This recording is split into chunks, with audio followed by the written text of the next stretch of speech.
এদেশে সরকার গঠন হয়েছে, এদেশে এই গাছের ডাল, ও গাছের বাকল, ওই গাছের ছাল, এই সরকার গঠন হয়েছে।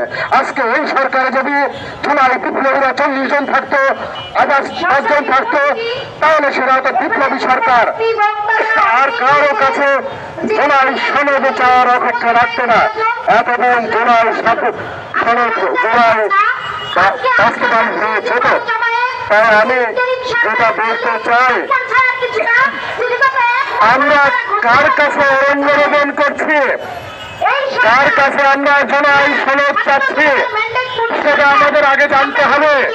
আজকে বিপ্লবীরা যে সরকারে নেই, আর সেই সরকারের কাছে আমরা জুলাই সনদের দাবি করছি, এটা পাওয়া যাবে কিনা আমার কাছে সন্দেহ। আমরা ইতিপূর্বে দেখেছি স্বাধীনতা প্রাপ্ত হয়েছে 90-এর গণঅভ্যুত্থান, 9/11-এর গণঅভ্যুত্থান, আজকে 24-এর যে বিপ্লব, এই বিপ্লব যে হাতছাড়া হয়ে যাচ্ছে, বিপ্লবের মূল উদ্দেশ্য যে বাস্তবায়ন হচ্ছে না, সেটা স্পষ্ট দেখা যাচ্ছে। আমার মনে হয় হয়তো আর একটা জুলাই বিপ্লবের আশঙ্কা দেখা দিয়েছে।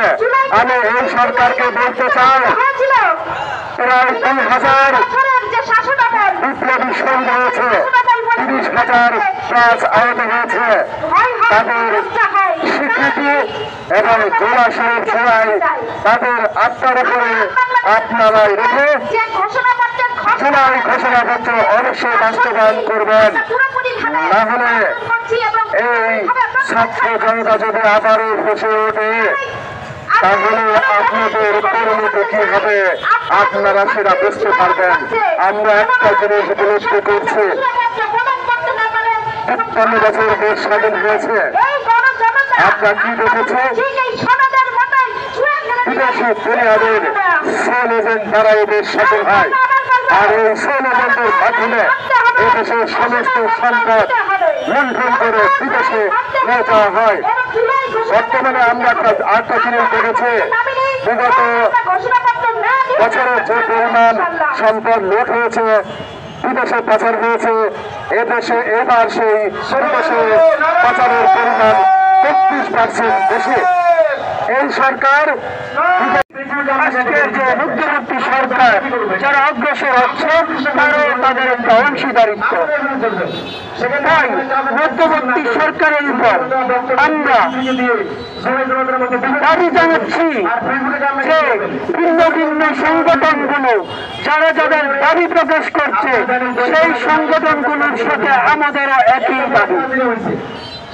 আমরা এই মধ্যবর্তী সরকারকে আমরা বলে দিতে চাই, আমরা যদি ভিন্নভাবে এখানে ভিন্ন প্রোগ্রাম হচ্ছে, আমাদের উদ্দেশ্য একটাই, আমরা এই জুলাই প্রক্লেমেশন জুলাই সনদ না নিয়ে আমরা গড়ে ফিরব না। এটাই আমাদের একমাত্র দাবি। এবং আমরা এই শাহবাগ থেকে জুলাই প্রক্লেমেশন ও জুলাই সনদ নিয়ে আমরা গড়ে ফিরব। এবং যারা আজকে হাজির হয়েছে, আপনাদের সকলকে বলবো, যারা জুলাই প্রক্লেমেশনের জন্য এখানে হাজির হয়েছে, জুলাই প্রক্লেমেশন না নিয়ে ঘরে ফিরবেন না। ধন্যবাদ সকলকে। বাংলাদেশ জনজাতি দীর্ঘজীবী হোক এবং সামনে একটি আলোচিত এবং বাংলাদেশের জুলাইয়ের দায়িত্বপূর্ণ সংগঠন হিসেবে দায়িত্ব পালন করবে। ধন্যবাদ। আসসালামু আলাইকুম। আমাদের আহত ভাই বোনেরা এখনো প্রপার চিকিৎসা পায় নাই। আজকে আমাদের শব্দ ভিন্ন দিক থেকে আসলেও, ভিন্ন কণ্ঠে উচ্চারিত হলেও আমাদের প্রত্যেকের প্রত্যাশা একটাই, সেটা হলো জুলাই সনদ, জুলাই ঘোষণাপত্র ও জুলাই সনদ। আমরা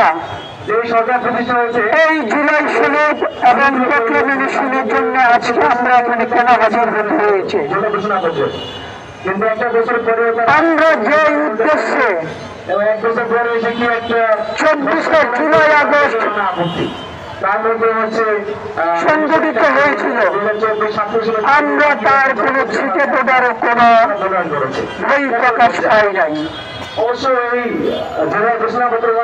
আমরা আগামীর বাংলাদেশ গঠনের উদ্দেশ্যে যে মধ্যবর্তী সরকারের যাদেরকে বসানো হয়েছিল, যাদের থেকে আমরা যে দায়িত্বপূর্ণ কর্মদায়ী আশা করেছিলাম, তার কোন প্রত্যাশা আমরা পাই নাই। সেই জন্য আমরা আগামীর বাংলাদেশে আমরা যে আমাদের প্রত্যাশিত জুলাইয়ের প্রত্যাশিত বাংলাদেশ